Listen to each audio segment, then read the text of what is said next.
are you doing? Here in Wright State's History Department, Noeleen McIlvenna teaches American history, is a published scholar, and helps bring history to life.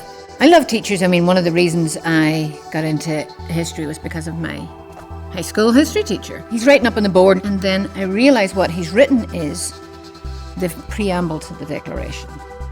And I was hooked. And I understood then, I mean, that changed my life. I ended up doing what I love. And so I understand the power of teachers. I'm the one who teaches American Revolution, the Constitution. I do the whole colonial period, and then I do American Indian history, so that it's a really full, inclusive kind of colonial history we learn. It's doing social history, the kind of history I write. But I think many of us are interested in what regular folks did in the past and what did they think. This is why I love the colonial, because everything's up for grabs. Anything could have happened. You've got people from 3 different continents meeting for the first time.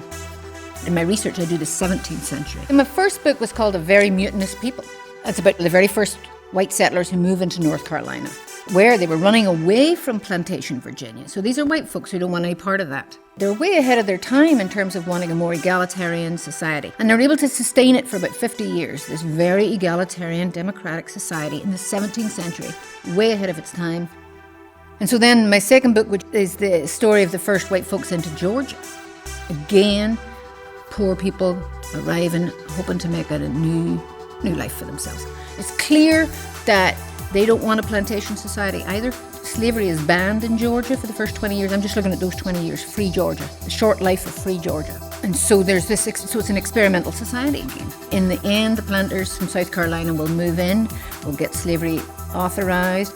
And that's what I mean, I love about the colonial history. It's all these sort of little experiments. Everybody's doing their own thing from Maine to Florida. So the idea, I think, of my body of work, because I'm starting a third book that looks at Maryland, is to show that the imposition of racism and of racial slavery is not the will of all the white people against all the black people. That's not the case. It's the will of a few, very few. I love my students. I really do.